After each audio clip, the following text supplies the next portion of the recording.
Hello दोस्तों, हमारे YouTube channel में आपका स्वागत है। हे गाइस, आज मैं एक्सप्लेन करने वाला हूँ न्यू कोरियन ड्रामा को जिसका टाइटल होने वाला है miss night and day. Episode की शुरुआत में मेन हीरोइन को दिखाया जाता है। इसका नाम मीजिन होता है जो कि एग्जाम पर आती है और अपने सिविल सर्विस का एग्जाम दे रही होती है। बाद में मीजिन एग्जाम देकर बाहर आती है, लेकिन यहाँ पर एक आदमी खड़ा हुआ था जो इसको बोल रहा था और कह रहा होता है कि तुम्हारे एग्जाम में हाई स्कोर होना चाहिए ताकि तुमको नौकरी मिल सके। मीजिन कहती है कि तुम कौन हो। बाद में आदमी कहता है कि मैं एक मिरेकल वर्कर हूँ जो कि इम्पॉसिबल को पॉसिबल कर सकता है। मीजिन बाद में कहती है कि मैं किसी मिरेकल में फिर लक में विश्वास नहीं करती हूँ। बाद में जारी होती है, लेकिन आदमी इसको रोक लेता है और बाद में कह रहा था कि दुनिया तुम्हें धोखा दे सकती है। बाद में कार्ड देता है और कह रहा होता है कि ये मिरेकल बिजनेस कार्ड है और ये तुम्हारी लाइफ चेंज कर सकता है। अगले से रात को मीजिन की माँ को दिखाया जाता है। इसका नाम इमचियोंग होता है जो कि गॉड से प्रे करी होती है और कहती है कि मीजिन एग्जाम को पास करवा देना, मैं आपसे विनती कर रही हूँ। वो 8 सालों से पढ़ाई कर रही है ताकि उसका एग्जाम पास हो सके, लेकिन वैसे नहीं कर पाई। लेकिन इस बार आप ऐसा कर देना। मीजिन बहुत ही जिद्दी है।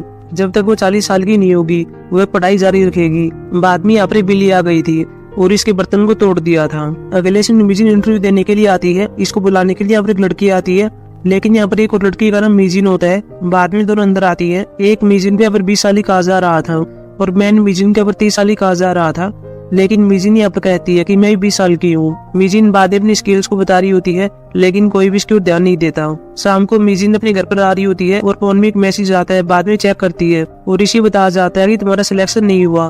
बाद में मीजिन रो रही होती है और कहती है कि मैं इस बार अपनी माँ को क्या कहूंगी। अगले दिन मीजिन अपने घर पर आती है। यहाँ पे इसकी माँ होती है, साथ में इसका पिता होता है, इसका नाम हाक्चन होता है। इमचियोंग यहाँ पे मीजिन पर चिल्लाती है और कहती है तुमने मुझे बताया क्यों नहीं। मीजिन कुछ नहीं बोलती। बाद में इमचियोंग कहती है कि मुझे इन्वायरमेंटल डिपार्टमेंट से कॉल आया था और तुम्हें नौकरी मिल गई है। मीजिन बाद में कहती है कि मुझे नौकरी मिल गई है। इसकी माँ यहाँ पर हाँ भरती है। बाद में मीजिन वैसे याद करती है कि इंटरव्यू में 2 मीजिन थी और नौकरी उसी को मिल गई होगी। इमचियोंग अपनी बेटी के पास आती है और कहती है कि मैं बहुत ही हैप्पी हूँ। तुम 7 सालों से पढ़ाई कर रही हो और अपने रूम के अंदर रहती थी। मैं भी तुम्हारे लिए कुछ नहीं कर पाई, लेकिन मैं बहुत ही हैप्पी हूँ और मैं शांति से मर सकती हूँ। मीजिन भी कुछ नहीं कहती। बाद में हाक्चन भी इनके पास आता है और इनको गले लगाता है। मीजिन बाद में रूम में आती है। इसकी माँ ने बाहर किसी के पास कॉल की हुई थी और कह रही होती है कि मेरी बेटी को नौकरी मिल गई है, सबसे पहले मैं तुम्हें बता रही हूँ। मीजिन भी बाद में मिरेकल कार्ड को देख रही होती है। अगले दिन मीजिन को दिखाया जाता है जिसने दरबारी मिले कपड़े पहने हुए थे और एक कैफे के अंदर आ रही होती है और बाहर से कुछ देख रही होती है। तभी इसके पीछे पर मैन हीरो आता है। इसका नाम जीवूंग होता है और एक प्रोसिक्यूटर होता है। यह भी अपने मीजिन को देखता है और बाद में दरवाजे खोल रहा था, लेकिन यह दरवाजा मीजिन के माथे पर लग जाता है और बाद में नीचे गिर रही होती है, लेकिन जीवूंग उसको बचा लेता है। मीजिन बाद में खड़ी होती है और इसको थैंक यू कहती है और बाद में अंदर आ जाती है। जीवूंग भी अंदर ही आ गया था। अब यहाँ पर मीजिन उस आदमी से बात कर रही होती है जो इसको पहले मिला था, जिसने मिरेकल बिजनेस कार्ड दिया था। मीजिन अपनी प्रॉब्लम बता देती है कि मेरे साथ क्या चल रहा है। मैं 8 सालों से पढ़ाई कर रही हूँ, लेकिन मुझे नौकरी नहीं मिल पा रही है और मुझे इंटरव्यू में निकाल दिया गया है। इस आदमी का नाम ग्योंजू होता है और कह रहा था तुम चिंता मत करो, मैं तुम्हें नौकरी दिलवा सकता हूँ, मैं तुम्हारी सिफारिश कर दूंगा। हालांकि इसकी फीस मांग रहा होता है। मीजिन बाद में से कहती है कि ये तुम फ्रॉड तो नहीं हो। ग्योंजू बाद में कह रहा था कि मेरी आंख में देखो, क्या मैं तुम्हें फ्रॉड लग रहा हूँ। मीजिन कहती कि नहीं। बाद में मीजिन कहती है कि तुम पैसे बहुत ही मांग रहे हो, क्या मुझे डिस्काउंट नहीं मिल सकता। ग्योंजू बाद में कहता है कि हम मार्केट में नहीं आए हुए हैं, अगर तुम्हें नौकरी नहीं चाहिए तो मैं जा रहा हूँ। लेकिन मीजिन कहती मैं तो मजाक कर रही थी, तुम्हें सारे पैसे मिल जाएंगे। हालांकि अब जीवूंग होता है जो इन दोनों को देख रहा होता है और इसे पता चल जाता है कि ग्योंजू क्या कर रहा है। बाद में ग्योंजू मीजिन से कह रहा होता है कि तुम पैसे ट्रांसफर कर देना, मैं बाथरूम में जा रहा हूँ। ग्योंजू बाद में बाथरूम में आता है, साथ में वो जीवूंग आता है। जीवूंग पहले से टकरा गया था और बाद में कह रहा था कि मेरा फोन खो गया है, किसी आदमी ने चोरी कर लिया है, क्या मैं तुम्हारे फोन से कॉल कर सकता हूँ। ज्ञापरी कहता है कि ठीक है। बाद में जीवूंग कॉल कर रहा होता है, लेकिन अपनी टीम के पास करता है और कह रहा था कि इस नंबर को ट्रैक करो और इसकी सारी इन्फॉर्मेशन निकालो। बाद में ग्योंजू बाहर आता है और मीजिन से कह रहा होता है कि क्या तुमने पैसे ट्रांसफर कर दिए, यहाँ पर यहाँ भरती है। जीवूंग के पास ही मैसेज आ गया था और बता दिया था कि एक बर्नर फोन है। जीवूंग बाद में ग्योंजू के पास आता है और इसी कपड़ों पर चाय गिरा देता है। ग्योंजू बाद में कहता है ये तुम क्या कर रहे हो। जीवूंग बाद में इसे कार्ड को लेता है और इसके नाम को देखता है, साथ में इसके नंबर को देखता है और साथ में इसके रजिस्ट्रेशन नंबर को देखता है और अपनी टीम से कह रहा होता है कि जल्दी से इसकी जांच करो। लेकिन तभी ग्योंजू भाग गया था। मीजिन इसे कहती है कि ये सब क्या चल रहा है। जीवूंग बाद में कह रहा था कि फ्रॉड कर रहा था। बाद में जीवूंग ऐसे भाग जाता है। बाद में मीजिन भी चिल्लाती है और ग्योंजू वाली बकरी होती है और यह भी इसके पीछे दौड़ती है। ये काफी टाइम तक इसके पीछे दौड़ते हैं। जीवू यहाँ पर इसका पीछा कर रहा होता है। रोड पर यहाँ पर पुलिस वाला भी होता है जो कि जीवू को देख लेता है और कह रहा था कि अब जीवू क्या कर रहा है। बाद में यह भी जीवू की हेल्प करता है। जीवू ने आगे जाकर गिंजू को पकड़ लिया था। गिंजू कह रहा था कि तुम कौन हो, क्या तुम पुलिस वाले हो? तभी दूसरा आदमी आता है और कह रहा था कि मैं पुलिस वाला हूँ। यह जीवू से पूछता है कि हुआ क्या है। जीवू बता देता है क्या हुआ है। यह फ्रॉड करने की कोशिश कर रहा था लेकिन मैंने इसको पकड़ लिया। बाद में मिजिन भी यहाँ पर भागती हुई आती है और यहाँ पर गिंजू को मारती है और कहती है कि मुझे मेरा पैसा दो। बाद में गिंजू को ले जाते हैं। मिजिन नीचे बैठी हुई रो रही होती है। जीवू यहाँ पर इसको देखता है। मिजिन भी अपने आप से कहती है कि मैं इसलिए घर पर नहीं जा सकती, वो पैसे मेरी माँ की दुकान के थे। जीवू बाद में पुलिस वाले से कह रहा होता है कि तुम इसको पुलिस स्टेशन में ले जाओ और इसे पूछताछ करो। बाद में जीवू गाड़ी लेकर जा रहा होता है और पास में अब ये देख लेता है कि मिजिन जा रही होती है और इसके पाँव में जूते नहीं होते। जीवू बाद में मिजिन के पास आता है और इसको पहनने के लिए जूते दे रहा होता है लेकिन मिजिन पहले मना कर देती है। जीवू बाद में कहता है कि तुम एक फिटनेस हो, तुम्हारा ऊपर इंटरव्यू होगा, उसमें टाइम लगेगा और वहाँ पर प्रेस भी ठंडा, तुम इनको पहन लो और तुम्हारे बैग और डॉक्यूमेंट मेरी गाड़ी में ही है। मिजिन बाद में कहती है कि ठीक है। मिजिन अब जूतों को पहन लेती है और गाड़ी में आती है और पहले अब अपने आप से कहती है कि आदमी इतना फ्रेंडली क्यों है, क्या ये मुझे धोखा दे रहा है? तभी जीवू ने अपने से कह रहा होता है कि मैं दूसरों के बिजनेस में टांग नहीं उड़ाता हूँ लेकिन मुझे ये लगता है कि मुझे मेरी रिस्पॉन्सिबिलिटी का एहसास हुआ, तो मुझे थैंक यू कहने की कोई जरूरत नहीं है। मिजिन कहती है कि ठीक है और अपने आप से कहती है कि ये कौन सी रिस्पॉन्सिबिलिटी की बात कर रहा है। जीवू ने अपने से कह रहा होता है कि तुम उस धोखेबाज से कैसे मिली थी। मिजिन यहाँ पर कहती है कि ये कहना शर्मनाक होगा। बाद में पुलिस स्टेशन आ गया था। मिजिन गाड़ी से बाहर आती है और इसको अब सेब देती है और बाद में थैंक यू कहती है और चली जाती है। जीवू इसको जाते हुए देख रहा था और कह रहा होता है कि ये नॉर्मल लग रही है, ये फ्रॉड का शिकार कैसे हो गई। अगले इसमें मिजिन को दिखाया जाता है जो पुलिस स्टेशन में आ गई थी। जो भी होटल खा रहा होता है। मिजिन यहाँ पर पुलिस वाले से कह रही होती है कि क्या मुझे मेरा पैसा वापस मिल सकता है। पुलिस वाले पर कह रहा होता है कि वही स्पेसिंग अकाउंट में तुम्हारा पैसा डिपॉजिट हो गया है, इसको निकालने में टाइम लगेगा। मिजिन बाद में कहती है कि ऐसा नहीं हो सकता, वो पैसा बहुत ही जरूरी है। पुलिस वाला आदमी से कह रहा होता है कि ये तुमने स्कैमर को देने के लिए इमरजेंसी फंड को लिया था। मिजिन बाद में गिंजू को देखती है जो आराम से खा रहा होता है। बाद में इसके पास आते ही इसको मारने वाली होती है लेकिन यहाँ पर इसको ऐसा नहीं करने दिया जाता। मिजिन यहाँ पर पुलिस वाले से कहती है कि इसने कहा कि अगर मैं इसको पैसा दे दूंगी तो मुझे नौकरी मिल जाएगी, मैंने इसको अपनी पासबुक भी दे दी है। पुलिस वाले बाद में कह रहे थे तुम्हें ऐसा नहीं करना चाहिए था। अगले इसमें जीवू को दिखाया जाता है जो अपने घर पर आता है और यहाँ पर पहले सेब को देख रहा होता है। बाद में सुखाता है, साथ में एक डॉक्यूमेंट को देखता है और यह डॉक्यूमेंट यहाँ पर मिजिन का होता है। बाद में वैसे नहीं याद करता है कि यह डॉक्यूमेंट गाड़ी में गिर गया था और बाद में मिजिन की डेट ऑफ बर्थ को देखता है जो कि 1996 होती है। इसको देखकर चौंक जाता है। वही मिजिन को दिखाया जाता है जो रोड पर आ गई थी और अपने आप से कहती है कि दुनिया में बहुत सारी कंपनियां हैं, क्या मुझे कंपनी में काम नहीं मिल सकता। तभी मिजिन के पास एक कॉल आती है और कहा जा रहा था कि मैं इस प्रोसिक्यूटर ऑफिस से बोल रहा हूँ, तुम्हारी पर्सनल इन्फॉर्मेशन लीक हो गई है, तुम्हें अपने अकाउंट को चेक करना चाहिए। लेकिन मिजिन यहाँ पर कहती है कोई बात नहीं है, मेरे अकाउंट में केवल 1500 वॉन है। प्रोसिक्यूटर यहाँ पर बार बार जांचने के लिए कह रहा होता है। मिजिन बाद में चिल्लाती है और कहती है कि तुम बेवकूफ हो और साथ में स्कैमर हो, तुम हो कौन? प्रोसिक्यूटर चिल्ला रहा था और कह रहा होता है कि मैं जंक्शन बोल रहा हूँ। मिजिन इस पर फिर से चिल्लाती है और जंक्शन पर रख देता है। अगले इसमें जीवू को दिखाया जाता है जो अपने घर पर होता है और यहाँ पर मिजिन के नंबर को देख रहा होता है। बाद में इसके पास कॉल करता है। जीवू यहाँ पर कह रहा होता है कि तुम्हारी पर्सनल इन्फॉर्मेशन मेरे पास है। मिजिन कहती है तुम प्रोसिक्यूटर हो, यहाँ पर यहाँ बढ़ता है। मिजिन यहाँ पर इस पर चिल्लाती है और बाद में कहती है कि पहले तुम जंक्शन बोल रहे थे, तुम क्या कहोगे? अगर तुमने दोबारा मेरे पास कॉल किया तो तुम देख लेना। बाद में इसके नंबर को ब्लॉक कर देती है। जीवू बाद में फिर से कॉल कर रहा होता है लेकिन नंबर पहले ही ब्लॉक हो चुका था। अगले इसमें मिजिन को दिखाया जाता है जो अपने घर पर आ रही होती है और एक बिल्ली इसको देख रही होती है। वो जीवू को देखते हैं जो अपने घर पर होता है और यहाँ पर एक सीन याद करता है कि पुलिस वाले ने मिजिन के डॉक्यूमेंट को देख लिया था और बाद में जीवू से कह रहा होता है कि यह जगह बहुत ही अजीब है। दाएं होरी सिवान सिटी में एक जगह है, 20 साल पहले वहाँ पर कई महिलाएं गायब हो गई थी। वहाँ पर एक विटनेस भी था लेकिन बाद में उसकी डेथ हो गई और बाद में वहाँ की चीजें शांत हो गई। अगले इसमें मिजिन को दिखाया जाता है जो अपने घर पर आ रही होती है। बिल्ली अपने इसको भी देख रही होती है। बाद में मिजिन के सामने बिल्ली आ गई थी। मिजिन ने बिल्ली को देखती है और कहती है कि क्या तुम भागने वाली हो, लेकिन यहाँ पर बिल्ली नहीं भागती। मिजिन ने अपने इसके पास आती है और कहती है कि तुम्हें भूख लगी है। बाद में उसको पीने के लिए दूध देती है और यहाँ पर ये कहती है कि शायद तुम्हें भी मेरी तरह कहीं पर नहीं जाना है, लेकिन तुम्हें एक अच्छे आदमी के पास जाना चाहिए जो कि अमीर हो और तुम्हें अच्छा भोजन कराए। बाद में इसको अपने हाथों से दूध पिलाती है। बाद में मिजिन अपने घर पर आती है और यहाँ पर इसके पेरेंट्स होते हैं जो कि न्यूज को देख रहे होते हैं। ये यहाँ पर मिजिन को देखते हैं और बाद में कह रहे थे कि ये कपड़े क्यों पहने हुए हैं। मिजिन कहती है कि मैंने आपको बताया था, मैं एक प्रोग्राम में गई थी। बाद में टीवी पर यहाँ पर यह न्यूज आ गई थी जो कि मिजिन के बारे में होती है, लेकिन मिजिन टीवी के आगे आ गई थी। और बाद में इसको बंद कर देती है। राक्षन कहता कि क्या तुम न्यूज देख रहे थे। मिजिन बाद में जोशिन की तरफ बिहेव करने लगती है। बाद में इसकी माँ भी कहती है तुम नहा लो, तुम एक बुचर की बेटी हो, तुम्हें मांस खाना चाहिए। लेकिन मिजिन बाद में कहती है कि आपने तो कहा था कि मुझे मांस नहीं खाना चाहिए, सच कहूँ तो मैं मांस खाने के लायक नहीं हूँ। इसकी माँ कहती है क्या हुआ, क्या तुम डाइट पर हो, लेकिन ये मना कर देती है। मिजिन की माँ साथ में मिजिन से कहती है कि ये तुमने इसके पैसे दे दिए थे। मिजिन कहती है मैंने भुगतान कर दिया था। इमचुंग कहती मुझे नहीं पता है, लेकिन वह तो मना कर रही थी, शायद वो झूठ बोल रही थी। मिजिन बाद में कहती मैं सोने के लिए जा रही हूँ। बाद में मिजिन रूम में आती है और अपने आउटफिट को चेंज करती है। तभी मिजिन ने अपने बॉक्स को देखती है और इसके ऊपर ये लिखा हुआ था कि अपने काम के पहले दिन पर तुम ये पहन लेना। बाद में मिजिन देखती है इसके अंदर जूते होते हैं। मिजिन बाद में रोने लगती है और बाद में बाहर आती है और अपने पेरेंट्स से कहती है कि ये सब क्या है, आपने जूते क्यों खरीदे। हाक्सन कहता कि मैंने खरीदे थे। मिजिन बाद में कहती मैंने ऐसा करने के लिए नहीं कहा था, आपके पास पहले से बहुत ही कम पॉकेट मनी है, आपको ऐसा नहीं करना चाहिए था।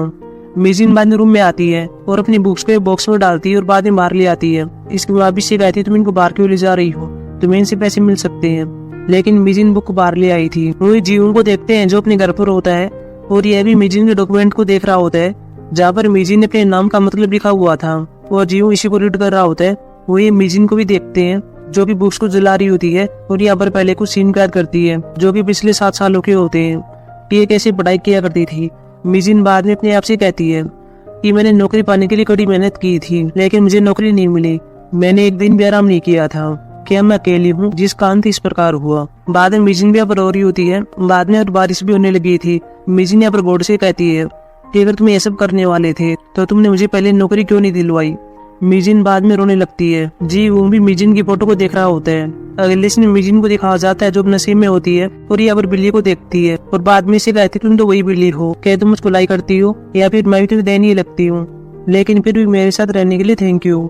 बाद में बिल्ली को हाथ लगा रही होती है लेकिन बिल्ली नीचे आ जाती है और बाद में कुएं के पास आती है और ये चमकती होती है। मिजिन इसे कहती वहाँ मत जाओ, लेकिन बिल्ली कुएं में गिर गई थी। बाद में मिजिन भी साथ में गिरती है। मिजिन हम नीचे जा रही होती है और अपने आप से कहती है कि काश मैं ऐसी गायब हो जाती और किसी को पता नहीं चलता, या फिर वह काश कोई और होती। बाद में कुछ चेंजेस होते हैं। अगली सुबह मिजिन को दिखाया जाता है जो खड़ी होती है और यहाँ पर अपने आप से कहती है कि आज मेरी बॉडी में पेन हो रहा है। बाद में बाहर आती है और यहाँ पर इसके पेरेंट्स होते हैं जो कि टीवी देख रहे होते हैं। मिजिन ने अपने पास आकर बैठ जाती है, लेकिन अभी मिजिन नहीं होती है, कोई और ही होती है। इसका नाम इमसुन होता है। हाक्सन भी इमचुंग से कह रहा होता है मेरे लिए खाना ले आओ। बाद में इमचुंग खाना लेने के लिए जाती है। हाक्सन बाद में मिजिन से कह रहा होता है कि आज मेरी बॉडी में तनाव हो रहा है, तुम थोड़ी खास कर दो। बाद में मिजिन ऐसे ही करी होती है और कहती है कि मुझे भी आज अजीब लग रहा है, मेरी बॉडी में पेन हो रहा है। तभी और इमचुंग आती है और चिल्लाती है और कहती है कि सब क्या है। हाक्सन बाद इमचुंग को देखता है और कह रहा था कि मैं नहीं जानता कि मिला कौन है, मुझे नहीं पता ये कहाँ से आई है। बाद में मिजिन को चिल्ला रहे होते हैं। इमचुंग यहाँ पर कहती है कि मैं यहीं पर हूँ। ये दोनों इसको बूटी मिला कहते हैं और कह रहे थे तुम हो कौन। इमचुंग कहती है कि मैं आपकी बेटी हूँ, क्या कल की वजह से क्या आप मुझसे नाराज हैं, मैं आपको समझा सकती हूँ। इमचुंग कहती है मुझे दूर हो जाओ। हाक्सन यहाँ पर पुलिस के पास कॉल कर देता है और कह रहा होता है कि ये बूटी मिला हमारे घर में घुस आई है। बाद में इसको हथियार दिखा रही होती है और घर से जाने के लिए कहती है। इमचुंग बाद में घर से भाग जाती है और अपने आप से कहती है कि मेरे पेरेंट्स पागल हो गए हैं। आगे चलकर एक आदमी से टकरा गई थी, यह भी इसको बूटी मिला कह रहा होता है। इमचुंग ने अपने आप से कहती है कि गैस मैंने मेकअप नहीं किया है, तभी सभी मुझे बूटी मिला कह रहे हैं। लेकिन तभी अपने आप को मिरर में देखती है और बाद में अपने चेहरे को देखती है और कहती है मेरे चेहरे के साथ क्या हुआ है। तभी और पुलिस आ गई थी। इमचुंग और भाग रही होती है। आगे से ऐसे इमचुंग आ गई थी और इमचुंग से कहती है तुम मत भागो, यहाँ पर पुलिस वाला भी आ गया था। इमचुंग ने अपनी से कहती मैं इनकी बेटी हूँ, लेकिन इमचुंग कहती है कि ये हमारी बेटी नहीं है। अगले दिन में इमचुंग पुलिस स्टेशन में होती है, इससे पूछताछ हो रही होती है। पुलिस वाला कह रहा तुम्हारा नाम क्या है। इमचुंग कहती मेरा नाम मिजिन है और मेरा जन्म 1996 में हुआ था। पास में मिजिन के पेरेंट्स होते और कह रहे थे कि ये तुमने सारी प्लानिंग पहले से बनाई हुई थी। मिजिन भी खड़ी होती है और कहती मैं आपकी बेटी ही हूँ, लेकिन ये कहते तुम्हारी बेटी नहीं हो। बाद में इमचुंग अपनी माँ से कहती है कि आपका जन्म इस साल में हुआ था, आपका ब्लड ग्रुप यह है और आपके बट पर एक निशान है। ये सुनकर यहाँ पर इमचुंग चौंक जाती है और बाद में हाक्सन से कहती है कि ये तुमने इसको ये बताया था, लेकिन हाक्सन कहता है कि मैंने ऐसा नहीं किया। हाक्सन ने अपने इमचुंग से कह रहा था कि तुम हो कौन, तुम हमारी फैमिली के साथ ये सब क्यों कर रही हो। मिजिन बाद में उनके पास आ रही होती है, लेकिन पुलिस वाला एवरेज को रोक लेता है और कह रहा था कि तुम किसी और घर में क्यों गई। लेकिन इमचुंग यहाँ पर कहती मैं मिजिन हूँ और मेरा जन्म 1996 में हुआ था और बाद में डांस करी होती है। फिर यहाँ पर पुलिस वाले से कहती है कि क्या ये कोई सपना है। बाद में इसको थप्पड़ मारती है। इमचुंग अपने आईडी कार्ड को दिखाती है और कहती है कि मेरा नाम मिजिन ही है। इमचुंग बाद में पर्स को देखती है और कहती है कि तुमने मेरी बेटी के पर्स को चुरा लिया, तुम ऐसे कैसे कर सकती हो। पुलिस वाले बाद में इसको शांत करते हैं। इमसुन बाद में अब ये कहती है कि मैं मीजी नहीं हूँ, जब मैं सुबह उठी थी तब मैं अचानक से ऐसी हो गई। इमसुन बाद में अपने मिरर में देखती है। एक पुलिस वाले इसके पास आता है और कह रहा होता है कि क्या तुम रातों रात बूढ़ी हो गई या फिर यहाँ मरती है। पुलिस वाला बाद में कह रहा होता है कि फिर तो तुम्हें लैब में होना चाहिए। मैं किसी के पास कॉल करता हूँ ताकि तुम्हारी जांच हो सके, लेकिन ये मना कर देती है। पास में इमचुंग भी इसको देखती है और कहती है कि इसको डिमेंशिया हो गया है। इसको देखकर ऐसे भी लग रहा है कि परिचित लग रही है, क्या आप इसकी फिंगर स्कैन नहीं कर सकते। पुलिस वाला कह रहा होता है कि मैं ऐसे करने वाले हैं, लेकिन बाद में ये देखता है कि बूढ़ी महिला यहाँ पर नहीं होती। वही इमचुंग वो देखते हैं जो बाहर आ गई थी। आगे से वो आदमी आ रहा होता है जो पहले गिर गया था और ये फिर से गिर जाता है। बाद में सुगाली पकड़ा होता है। इमचुंग भी माफी मांग रही होती है। तभी यहाँ पर पुलिस वाला आ गया था और इसको रुकने के लिए कह रहा होता है, लेकिन इमचुन भाग जाती है। इमचुन एक टेबल के नीचे छुप जाती है और बाद में शाम हो गई थी। इसके बाद यहाँ पुलिस वाला आता है और इसको अपनी मीजिन दिख जाती है। बाद में इसके पास आता है और कह रहा होता है कि ये तुम यहाँ पर छुपी हुई थी। मीजिन बाद में चिल्लाती है और कहती है कि मैं मीजिन हूँ। बाद में पुलिस वाला इसको देखता है और कह रहा था मुझे माफ कर देना, मुझे नहीं पता था तुम यहाँ पर हो। बाद में पुलिस वाला चला गया था। मीजिन बाद में बाहर आ रही होती है, लेकिन तभी अपने आप को मिरर में देखती है और बाद में कहती है कि मैं वापिस आ गई हूँ। फिर ये अपने लड़के से पूछती है कि क्या मैं जवान हूँ, क्या मैं 20 साल की दिख रही हूँ। लड़की भी यहाँ मरती है। मीजिन बाद में रोने लगती है। अगले दिन अपने घर पर आती है और अपने पेरेंट्स को बोल रही होती है। इसकी माँ भी यहाँ पर तैयारी कर रही होती है। मीजिन यहाँ पर कहती है कि ये सब क्या है। इमचुंग यहाँ पर कहती है कि आज एक बूढ़ी महिला हमारे घर में आ गई थी, उसने तुम्हारे पर्स को चोरी कर लिया था, तुम ये अपना पर्स ले लो, मैं पहले से तैयारी कर रही हूँ और ये तुम्हारे लिए है। लेकिन मीजिन कहती है मैं ऐसा नहीं चाहती। इमचुंग बाद में कहती है पता नहीं वो कौन थी, लेकिन वो मुझे माँ कह रही थी। मीजिन अपने आप से कहती है कि मैं थी। इमचुंग इससे कहती है कि वैसे तुम थी कहाँ पर, क्या तुम गायन के साथ थी या पर यहाँ मरती है। इसके बाद मीजिन अपने रूम में आती है और अपने आप से कहती है कि ये सब क्या था, मैं अचानक से बूढ़ी की हो गई थी और केवल मेरा चेहरा बूढ़ा हो गया था, क्या ये कोई बीमारी है। बाद में फोन में इसके बारे में सर्च करती है कि मैं अचानक से बूढ़ी हो गई थी, लेकिन इसे कुछ भी नहीं मिलता। मीजिन बाद में अपने आप से कहती कि जब मैं सुबह उठी थी तब मैं बूढ़ी हो गई थी, क्या ये सूरज के कारण है। बाद में पर्दों को ढक देती है और अपने आप से कहती है कि मैं भी नहीं मर सकती हूँ, मुझे भी और कुछ भी करना है, मुझे डेट पर जाना है, मुझे नौकरी पर भी जाना है ताकि अपनी पेरेंट्स को पॉकेट मनी दे सकूं और गायन के साथ ट्रिप पर जाना है। बाद में सुबह मीजिन को जग आती है और यहाँ पर सूरज निकल रहा था। मीजिन यहाँ पर अपने हाथों को देखती है और बाद में मिरर के सामने आती है और ये इमसुन बन गई थी। ये देखकर ये अपनी चिल्लाती है। बारिश का पिता होता है और कह रहा था क्या हुआ है। इमसुन दरवाजे के पास आ गई थी और कहती है कि आप अंदर मत आइए। हाक्सिन यहाँ पर कह रहा होता है कि तुम्हारी आवाज को क्या हुआ है। इमसुन कहती है मुझे सर्दी लग गई है। बाद में हाक्सिन चला गया था। इमसुन बाद में अपने आप को मिरर में देखती है। इमसुन बाद में अपने सीन को याद करती है कि जब बिल्ली कुएं में पड़ गई थी तब मिसो क्लिनिक में ले गई थी। अगले दिन इमसुन यहाँ साइकिल पर होती है और क्लिनिक में आ रही होती है। आते आते इसके अपराध हो गई थी और अभी मीजिन बन गई थी। बाद में अंदर आकर ये पूछ रही होती है कि कल रात मैंने अपनी बिल्ली छोड़ी थी, वो कहाँ पर है। इसके अब बताया जाता है कि बिल्ली ठीक हो गई थी, लेकिन वो अचानक से गायब हो गई। मीजिन बाद में बाहर आती और अपने आप से कहती है कि यह बिल्ली गायब हो गई है, मुझे बिल्ली को ढूंढना होगा। वो इन बिल्ली को देखते हैं जो कि एक जगह पर होती है और ये अपने पोस्टर को देख रही होती है जो कि एक लापता व्यक्ति के बारे में होता है जो कि इमसुन होती है। अगले इसमें जीवन को दिखाया जाता है जो कोर्ट में होता है और एक केस लड़ रहा होता है जो कि सेकंड मैन हीरो के अगेंस्ट होता है, जिसका नाम कोवोन होता है, जो कि एक सिंगर और साथ में राइटर होता है और कि इंग्लैंड आइडल ग्रुप में से है। जी उम्बिया पर कह रहा होता है कि कोवोन ने ये अपराध किया है, इसको सजा मिलनी चाहिए। बाद में जीवन बाहर आता है और यहाँ पर मीडिया वाले होते हैं, वही उनसे वहाँ डिस्ट्रिक्ट प्रोसिक्यूटर ऑफिस में देखते हैं। ये भी यहाँ पर इस न्यूज को देख रहे होते हैं। पास में एक आदमी होता है और कह रहा था कि जीवन कौन है। तभी यहाँ पर एक और आदमी होता है जो कि बेउंदियों को होता है, जो कि इन्वेस्टिगेटर होता है और वो बताता है कि जीवन कौन है। वही जीवन के पास भी कोवोन के फैंस आ गए थे और इस पर अंडे फेंक रहे थे, लेकिन जीवन के पास छाता होता है और अपने आप को बचाता है। अगले से इमसुन को दिखाया जाता है जो घर पर होती है, लेकिन इसके पास पहनने के लिए कपड़े नहीं होते। बाद में चुपके से बाहर आती है। इसका पिता बस सो रहा होता है। इमसुन अपनी माँ के कपड़ों को लेती है, लेकिन तभी इसकी माँ यहाँ पर आ रही होती है। इमसुन भागकर अपने रूम में आ गई थी और बाद में कपड़ों को छुपा देती है। वहीं बाहर इमसुन भी चिल्ला रही होती है और कहती है कि तुम पूरा दिन सोती रहती हो। बाद में दरवाजा खोलने के लिए कह रही होती है, लेकिन ये नहीं खोलती। इमसुन अपने तरीके से दरवाजा खोल रही होती है। इमसुन भी अपने आप को ढक लेती है। बाद में इसकी माँ इसके पास आती है और इस पर से कपड़े को उठाती है, लेकिन ऐसा नहीं कर पाती। हार मानकर इमसुन बाद में चली जाती है और इसको नहीं पता चलता कि मेरी बेटी नहीं है।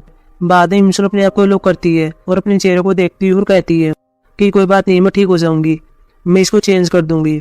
बाद में कई क्लिनिक में आती है और फोटो दिखाती है और कहती है कि मैं ऐसा बनना चाहती हूँ। ये अब समन के पास भी आती है लेकिन यहाँ भी कुछ नहीं होता, क्योंकि जब समन झाड़ फूक कर रहा था और अपनी आंखें खोलता है तभी यहाँ पर ये देखता है कि या तो कोई और ही लड़की होती है, इसीलिए ये डर गया था। बाद में कई दिन यहाँ पर ऐसे निकल जाते हैं। एक दिन यहाँ पर इमसुन एजे पर खड़ी हुई थी और गॉड से कहती, तुमने ऐसा क्यों किया, मेरी क्या गलती थी, तुमने मुझे बूढ़ी मिला क्यों बनाया। बाद में बिजली चमक रही होती है, साथ में हवा भी चल रही होती है। पास में यहाँ पर एक बैनर होता है जो कि उठकर यहाँ पर इमसुन के पास आ गया था और इसके चारों लिपट गया था और बाद में पानी में गिर गई थी। इमसुन बाद में ऊपर आती है और यहाँ पर बैनर को देखती है जो कि सीनियर इंटर्नशिप प्रोग्राम के लिए होता है। इमसुन भी इसको देखती है और अपने आप से कहती है कि मैं ऐसे हार नहीं मान सकती हूँ, मुझे 30 साल कॉन्स्टेबल नौकरी चाहिए। मीजिन यहाँ पर अपने आप से कहती है कि बूढ़ी मिला मेरे पास एक अपॉर्चुनिटी के रूप में है। अगले इसमें इमसुन इंटरव्यू के लिए आ गई थी, साथ में और भी बूढ़े आदमी होते हैं। इमसुन यहाँ पर सबसे टैलेंटेड होती है क्योंकि अपना टैलेंट यहाँ पर दिखा पाई। मीजिन की मदद से इंग्लिश बोल पाई, कई लैंग्वेज में बात कर पाई और इमसुन ने अपना टैलेंट दिखा दिया था और ये वर्कआउट करके दिखा रही होती है। सभी इसे बहुत ज्यादा हैप्पी होते हैं। अगले इसमें जीवन को दिखाया जाता है जो अपने सामान को पैक कर रहा होता है। इसने अपना ट्रांसफर करवा लिया था। ये अपने सीन को भी याद करता है जहाँ पर इसका बॉस इससे बात कर रहा था और कह रहा होता है कि सिविल में यहाँ पर आने के लिए लोग कनेक्शन का यूज करते हैं, तुम सिवान डिस्ट्रिक्ट प्रोसिक्यूटर ऑफिस में क्यों जा रही हो। लेकिन यह भी कुछ नहीं कहता और अगले सीन में चला गया था। अगले सीन इमसन को देखते हैं जो अपने घर पर होती है और अपने रिजल्ट को चेक कर रही थी और ये पास हो गई थी। मिजिन कहती मैंने करके दिखा दिया, अब इस बात को समझ गई हूँ, लेकिन ये मैंने नहीं किया है, यह इमसन ने किया है। बाद में इमसन चिल्लाती है कि मुझे नौकरी मिल गई है और बाद में बेड पर उछल रही होती है। इसके बाद एपिसोड खत्म हो जाता है। सो गाइस, अब हम मिलेंगे एपिसोड 2 में जो कि कल आने वाला है। तब तक के लिए बाय। तो दोस्तों, अगर ये वीडियो दिलचस्प है तो हमारे YouTube चैनल को सब्सक्राइब करें और अधिक दिलचस्प वीडियो के लिए घंटी आइकन पर क्लिक करें। तो दोस्तों, अगर ये वीडियो दिलचस्प है तो हमारे YouTube चैनल को सब्सक्राइब करें और अधिक दिलचस्प वीडियो के लिए घंटी आइकन पर क्लिक करें।